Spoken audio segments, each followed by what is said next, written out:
Hello divine souls. तो आज का मेरा टॉपिक है कि आप दोनों क्या पास्ट लाइफ में मिले थे। तो मैंने टैरोट के द्वारा भी वही क्वेश्चन लिया, तो वहाँ आंसर आए आप मिले थे। आपने उतना काम नहीं किया जितना करने चाहिए था।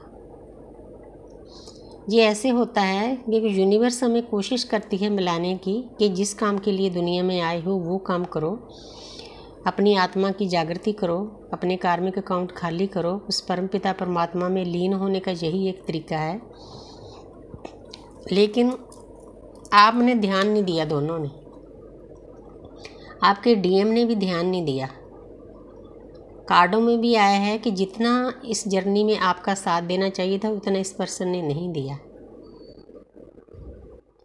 आपको आपका साथ देना चाहिए था। उसके बाद फिर ये पर्सन हर्ट हुआ, पेन में गया, दर्द में गया, काफ़ी कुछ चलता रहा, तो आप अलग हो गए। हर एक का रीज़न अलग अलग होता है। कोई रुपए पैसे के लिए अलग हो जाता है, कोई किसी और के साथ अटैच होता है। आप देखते हो दुनिया में क्या कुछ होता है। तो आपने जो काम करना था वो काम नहीं किया, लेकिन वो जो अधूरा काम था वो आप इस लाइफ में करोगे। क्योंकि हमारी जो भी स्वीकृतियाँ होती हैं वो पास्ट लाइफ से आती हैं। संचित कर्म होते हैं, प्रारब्ध कर्म होते हैं, वो साथ साथ में ही आते हैं।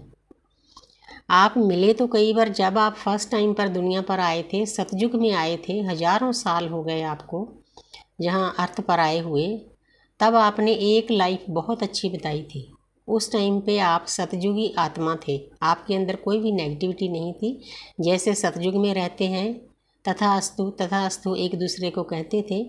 लेकिन उसके बाद फिर जब आप 5 तत्वों में थे, आपकी डेथ भी होनी ज़रूरी थी। उसके बाद फिर जब आपका रीबर्थ हुआ, ये ज़रूरी नहीं कि आप दूसरे जन्म में ही मिल गए हो, आप कहीं और जन्म लिया, आपके डीएम ने और लिया, उसके बाद यूनिवर्स ने फिर आपको मिलाया। क्योंकि यूनिवर्स हमें बार बार मौके देती है सुधरने के लिए। लेकिन आपके पर्सन नहीं सुधरे। हो सकता आप उस टाइम मेल एनर्जी में हो, क्योंकि जहाँ पर मेल फीमेल कोई माने नहीं रखता। ये हमारी जर्नी है, दोनों की है, दोनों एक सोल के पार्ट हैं। तो उस वक्त उस पर्सन ने उतना काम नहीं किया जितना इस जर्नी पे करना चाहिए था। आप देख ही रहे होगे आपके डीएम इस वक्त भी किस हालत में है।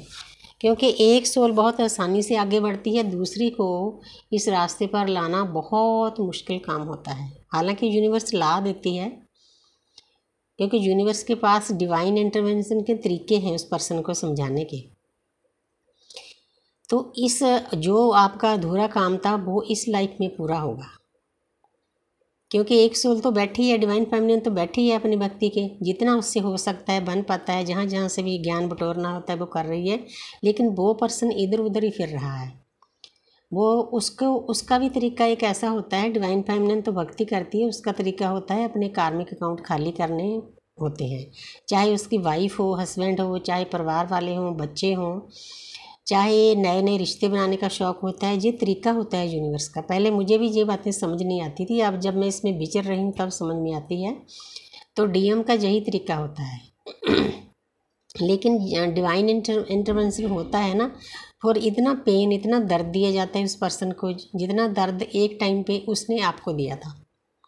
ये होता है, रियल में होता है।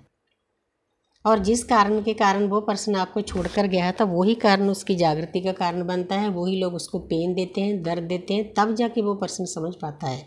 लेकिन तब तक डिवाइन फेमिनिन आगे चल चुकी होती है। वो बात ही नहीं रहती जो पहले होती है, क्योंकि वो पीस में चली जाती है, शांति में चली जाती है। उसको कोई क्रेविंग नहीं रहती अपने डीएम को मिलने की। हाँ, इतना मैं ज़रूर कहूँगी कि हमने उस पर्सन को ना तो कोई बुरा लफ्ज़ बोलना है, किसी को भी नहीं बोलना, पूरी अर्थ पे किसी जानवर को नहीं बोलना। हमारे जो स्वित्री मैम गुरु हैं, जब रेखी सिखाते हैं, वो बोलते हैं कि किसी बर्तन को भी नहीं पटकना, ठोस चीज़ को भी नहीं पटकना, क्योंकि हम भी कभी वो थे। हमारी शुरुआत वहीं से हुई थी। हम पहले मिनरल थे, फिर हम जानवर बने, पक्षी बने, तो फिर हम ट्रीज़ बने, पेड़ बने, तो फिर उसके बाद हम इस जोनी में आए हैं, इंसानी मानस जोनी में। तो हमने बननेस में जाना है। हर एक चीज़ को उतना ही प्यार करना है जितना आप अपने डीएम को करते हो। आपके डीएम को भी यही रास्ता अपनाना है। कितने देर भागेगा वो पर्सन? नहीं भागने देगी यूनिवर्स। लेकिन ये काम आपका नहीं है, ये यूनिवर्स का काम है। जो गलतियाँ उस पर्सन ने पास्ट लाइफ में की है, इस लाइफ में वो लेसन उसको मिलेंगे, क्योंकि हम भी सीख रहे हैं लेसन। अर्थ पर आते ही इसीलिए हैं, लेसन सीखने के लिए। हम एक दूसरे को मिरर करते हैं, जो एक दूसरे में कमियां होती हैं वो जगाते हैं। पहले डीएम जगाता है, फिर डीएफ जगाती है, क्योंकि अब मेरा टाइम है। पहले वो रनर था, मैं चेजर थी, अब वो चेजर है, मैं रनर हूँ। अब मुझ में इच्छा ही नहीं रही कि मैंने मिलना है उस पर्सन को, जहाँ उसका फ़ोन आया ना आया, ब्लॉक किया अनब्लॉक, मैंने कभी फ़ोन ही नहीं देखा उसका कि ब्लॉक है या अनब्लॉक। आप इतने अंदर से भक्ति से भर जाते हो। मतलब परमात्मा का मैं शुक्रिया अदा करती हूँ कि परमात्मा ने पेन भी दिया, जर्नी भी दी, डीएम भी दिया, लेकिन उसके बाद जो कुछ दिया वो बहुत अच्छा है। हम अंदर से पीस में चले जाते हैं। हमें जीने का एक जरिया समझ में आ जाता है, तरीका समझ में आ जाता है कि हमने इस अर्थ पर कैसे जीना है, कैसे बैलेंस में रहना है, कैसे वननेस में जाना है। वो उस पर्सन के द्वारा सिखाया जाता है। पहले वो पर्सन हमें सिखाता है, फिर हम उसे सिखाते हैं, क्योंकि मिररिंग होती है। आप जब वो पर्सन आपको याद करेगा ना, जो उसने दर्द आपको दिया है, उसने जो गलतियां की है, एक एक करके यूनिवर्स उसके सामने लाएगी। इसको मिररिंग कहते हैं। आप उसकी मिरर हो, आईना दिखाते हो उसको कि आप यहाँ पर आप गलत थे। पहले मुझ में बोलने की हिम्मत नहीं होती थी कि मैं उसको कुछ बोलूं। मतलब जी डिवाइन लव ही ऐसा था कि हमने कुछ नहीं कहना, जी तो हमारा रब है। लेकिन उसके बाद सब कुछ समझा दिया परमात्मा ने कि नहीं, इसकी भी जागृति ज़रूरी है।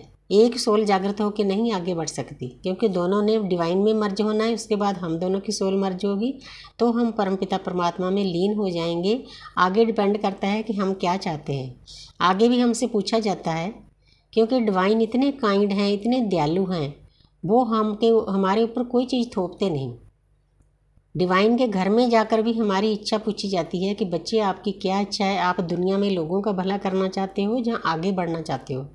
हमारे जो गुरु हैं साईं काका जी, तो मुझे कई बार तो ऐसा लगता है कि गुरु के पास ऑप्शन था आगे जाने का, प्रमोशन का। जो आगे आत्माएं बैठी हैं, भक्ति में लीन हैं, वहाँ जाने का उनके पास मौका था, लेकिन वो नहीं गए। वो हमारे लिए आए हैं। हमें शुक्रिया अदा करना चाहिए उनका पल पल, जो जिस को गुरु मिले हैं। तो इसीलिए मैंने ये बातें बताई है कि वो पर्सन पास्ट लाइफ में भी आपके साथ था। कई जन्मों तक हम साथ रहते हैं, बीच में मिलते हैं, बिछड़ जाते हैं, लेकिन ये जो जन्म है ये दुर्लभ जन्म है दोनों के लिए। कई डिवाइन फेमिनिन मतलब इतना अग्रेसिव हो जाती है, उनके जो आसपास कार्मिक होते हैं उनको छोड़ने का मन बनाती है कि भाग जाऊं, डिवोर्स दे दूं। आपने ऐसा नहीं करना, क्योंकि ये सिचुएशन आपकी चुनी हुई है। मैं अपना बताती हूँ कि मैं 50 साल से अपने कार्मिक चारे पास से मेरे कार्मिक हैं। मेरी पूरी ससुराल वाली फैमिली मेरे कार्मिक हैं, मेरे बच्चे भी कार्मिक हैं। जिन बच्चों को मैं सोलमेट समझती थी उनके साथ भी मेरा कुछ ना कुछ कार्मिक अकाउंट है, उसको भी मैं अब क्लियर कर रही हूँ। क्योंकि जब बातें समझ में आ जाती है, आपको दर्द नहीं मिलता, पेन नहीं मिलता, भी ठीक है, यूनिवर्स जो आपका फ़ैसला है, जो डिवाइन का फ़ैसला है। डिवाइन को सरेंडर करने का ये फ़ायदा है कि ज़्यादा से ज़्यादा दुख झेलने की आप में हिम्मत आती है। पहले वो पर्सन सिखाता है, फिर डिवाइन सिखा देते हैं, तो आपकी जर्नी ऐसे तय होती है दोनों की। तो मुझे उम्मीद है कि आपको समझ में आया होगा कि ये पर्सन पास्ट लाइफ में भी आपके साथ था, इस लाइफ में भी है, तो आपने कैसे डील करना है, कैसे आगे बढ़ना है। तो अगर कुछ नहीं पता चला तो आप मुझे अरदास ले सकते हो, टैरो कार्ड रीडिंग से ले सकते हो, मैं आपकी सेवा के लिए बैठी हूँ।